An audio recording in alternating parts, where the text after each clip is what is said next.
President Barack Obama poured more than $170 million of taxpayer funds into various Soros groups, including East-West Management and its Open Society foundations.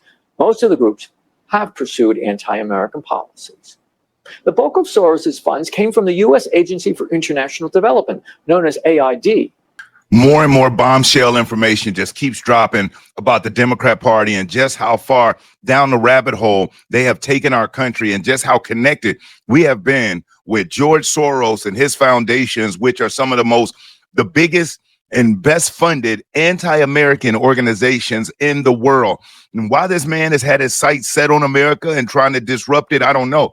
But historically, he's known for betting against the markets within countries, crippling them economically, opening up their borders, flooding them with illegal immigrants, disrupting the system, and making tons of money off of shorting companies in their country and whatnot. So he makes his billions off of the destruction of countries, allegedly. Even his history of how he got started, being a Jewish person and what he did back in those times. Allegedly, they say that he began working for the Nazi Germany regime against his own people. He tells the story himself in a 60 Minutes interview that has since been banned from television. But if you scrub the internet on YouTube, I found it. And it's out of his own mouth where he tells how he had to choose between self-preservation and being loyal to the Jewish people. And he chose self-preservation, began working with Nazis against the Jewish people in Germany. So as he's matured and become a businessman, a very powerful businessman, now he gets his pleasure and makes his money off destroying people and countries. And now in this video, I'm going to show you several clips. This one from Viktor Orbán, the Prime Minister of Hungary, who is the Donald Trump of Hungary. And he and Trump are really aligned as far as in it's all about country first, taking care of the people, securing the borders. And the powers that be, the globalists, the team of the globalists have been doing everything they can to uproot Orbán, just like they've been working to subvert everything President Trump has been doing and trying to get him out of there. They tried to get President Trump locked up. They tried to take his life. So imagine what's going on with these other countries and these other leaders who are fighting against the matrix. But without further ado, I'm going to get into these clips, and I've got 3 of them for you. This one will be the first, then I'm going to roll into another one, and then another one. So I'm not going to give very much commentary because it's very important that you understand who and what we're up against. Now, one of the clips is going to have captions because Viktor Orbán is speaking in Hungarian. So if you have issues with sight or you wear glasses, grab them, because you're going to want to read and make sure you follow everything that's being said. This first clip, though, is in English. Man, I would say enjoy, but it's not about enjoyment. It's about education and really understanding what this fight is about and who we up against. So check this out. I do remember how Mr. George Soros published his plan in English in a Project Syndicate publication. It was done 2015, September 26th. And he published a plan. He said that I'm quoting, here are the 6 components of my comprehensive plan. I just quote 2 or 3 points of that. First is, he said very clearly, 2015, that, quoting again, EU has to accept at least 1 million asylum seekers annually. That was the first point. Second, he said, adequate financing is critical. And he proposed to issue long-term euro bonds for financing the migration crisis and the migrants' social and welfare taking care when they arrive to the European Union. And another point which is very important for Hungary, which is involving the territory of Hungary directly into this program, he said that, quoting them, safe channels must be established for asylum seekers, starting with getting them from Greece and Italy to their destination countries, which means to bring them to Greece, to Hungary, and then have them to go to Austria.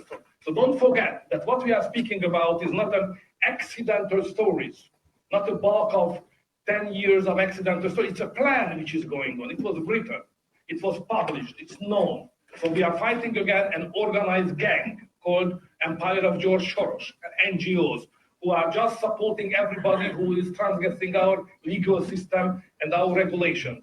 and financing illegal activity against our nation. So this is why the story is not just about migration, but it's about how this European Union is working and how George Soros was able to captive the main positions inside many institutions of European Union, buying out MPs and other leaders, and in order to execute the plan which is written, and it's against all the Christian and nation-based political forces. It's against us. It's about how to change Europe and how to eliminate and push aside all the Christian, conservative, national-based political leaders and voters from the European Union decision-making bodies. So this is the migration about, not just about migration. Sorry for it. So as you see, Viktor Orbán is reading a published letter by Soros from 2015, where it says that 1 million asylum seekers a year needed to be flushed into Hungary. Also, the road for travel, getting them through Greece and Italy and heavily funding them to destabilize these countries economically. And once they're destabilized and they can hedge their bets and short certain companies and buy certain things out, now they maintain control. Most people don't know. George Soros recently bought 200 radio networks, 200, and they fast-tracked it under the Biden administration, which is illegal. It wasn't vetted. Most people have to go through a tremendous vetting process, especially when you're buying up that many radio access to that many radio networks, to make sure that this person isn't anti-America, make sure that there isn't propaganda going through the airwaves. But of course, the Biden administration fast-tracked it and put it through. Luckily, the FCC chairman that President Trump put in saw it, and they're doing everything they can to rectify it. But it was done. So we have to watch out for all of the anti-American rhetoric that's already starting to whispers and it's starting to grow. I mean, think about the things that happened. They removed prayer from school. They started putting men and women's sports. They started doing things that were just really crazy. Then the illegal immigration just flood comes in, and the Democrats are acting like, oh, these people are just fleeing oppression. You mean to tell me all these countries in the world at the same time decided to get that bad, where their people just needed to flee? And how do people from around the world with no money, that are from some of the most poorest countries in the world, how are they able to afford spending $15,000 and $20,000 to get to America? It's just not possible. It's not possible. So now we realize that these people weren't paying. They were paying the coyotes through the Soros foundations. But let's get into this next clip, because this one will really blow your mind. If you enjoyed this video, do me a solid and hit that like button, because I'll never ask you for a cash app or a super chat, but you hitting that like button, it is currency, because it helps spread the video around. And if you aren't subscribed to the channel, subscribe. On the Real Politics Podcast, that's what we do. We talk real politics. So once you subscribe, make sure you hit that notification bell. And when you do, select all. That way you'll be notified when I upload new videos. Check this out. The Supreme Court hands a defeat to George Soros and his anti-American overseas groups. Here's Richard Pollack with more. Although it's been barely mentioned in the mainstream press, the Supreme Court recently dealt a big blow to liberal billionaire George Soros and his overseas operations. On June 29th, the court, in a 5-3 vote, declared Soros could not use federal funds to pursue anti-American campaigns. Scott Walter, the president of the Capital Research Center, says the Supreme Court decision was, in fact, a blow to Soros and his anti-American overseas operations. The latest Supreme Court decision has real value because it establishes in principle that the American government does not have to take our tax dollars and hand them to groups that are opposed to American interests and American foreign policy. President Barack Obama poured more than $170 million of taxpayer funds into various Soros groups, including East-West Management and its Open Society foundations. Most of the groups have pursued anti-American policies. The bulk of Soros's funds came from the U.S. Agency for International Development, known as AID. To gauge just how radical Soros is, the billionaire's group, called Open Society Foundations, opposed U.S. federal prostitution and sex trafficking laws. The Soros position on prostitution and sex trafficking is especially shocking in light of today's Me Too movement, and it's also surprising in light of the federal prosecution of Jeffrey Epstein's aides in his sordid sex trafficking case. Walter says the Soros sex trafficking position is very outside American values, which is why the Supreme Court case was largely ignored by the mainstream media. Yes, they are very far outside the bounds, which is why the rest of the media, unlike you, is keeping this quiet because they don't want to have Americans hearing that George Soros is willing to fight to the death for sex trafficking. Walter says the Soros sex trafficking position is very outside American values, which is why the Supreme Court case was ignored by the mainstream media. For One American News, this is Richard Pollack. So as you see, big things were happening, but the mainstream media isn't covering it. It's just like the Democrat mayor that was arrested breaking into the ICE detention facility. They're not covering it. It's just like the wins that President Trump is getting in court where he can deport Mahmoud Khalil, the Colombian student or the Colombian grown person who had graduated and was causing all that uproars and all of those protests and violence up at Colombia. He can go. Abrego Garcia, the fact that they played the tape of his wife saying that she felt like her life was in jeopardy by him and his family, and she was scared to death. They ignored that. Or the fact when he was busted in the car with the 8 people suspected of human trafficking, they ignored that. So you notice that the mainstream media, they will not cover things that are the real deal about Democrats, like Letitia James. You don't see CNN and MSNBC and them talking about the Letitia James mortgage fraud or the Adam Schiff mortgage fraud that's coming down the pike. Nope, they stay tight-lipped. That's why there's such a negative perception of President Trump, and people thought for a long time that the Democrat Party was for the people. But now with independent media really being at the forefront of telling what's really going on, and people like you, truth seekers like you, getting out here and trying to scratch beneath the surface, scratching beneath the surface to learn what's really going on and help spread it. And your support of independent media, watching our videos, sharing our videos, plays a huge part in help saving America and keeping us on the right track and pulling us out of the hole that Joe Biden, the Democrat Party, or even Kamala Harris would have drove us into.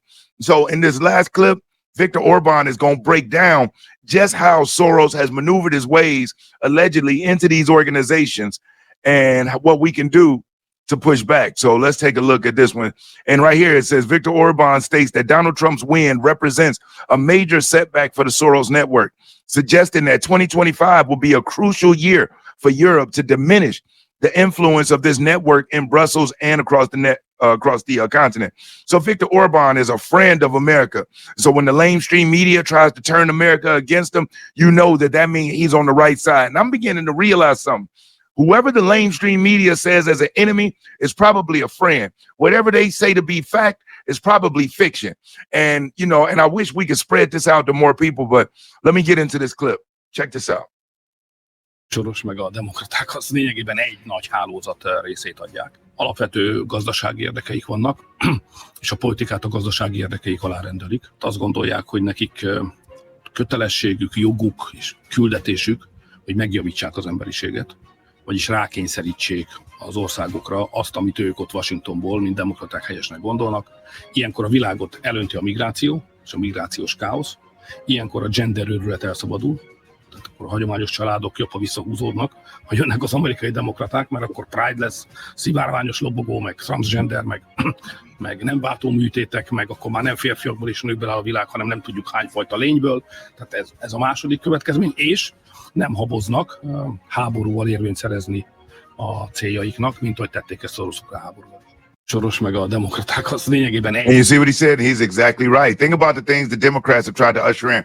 And when you read the Communist Manifesto, it states that the goal of communism to take over, you take control of the media. And then you spread out propaganda. You take control of the healthcare system. And then you take social norms and you begin to destroy them. Things like family unity. Look what they've done to the family unit. Think about how they've made women, modern day women, feel as if being a mother and being a wife is a negative thing. But being a boss chick and being out here working all day, mind you, when they're out working, guess what? They're catering more so to the business and to their superiors at their workplace than they are to the people who really give a damn whether they live or die, which is their family.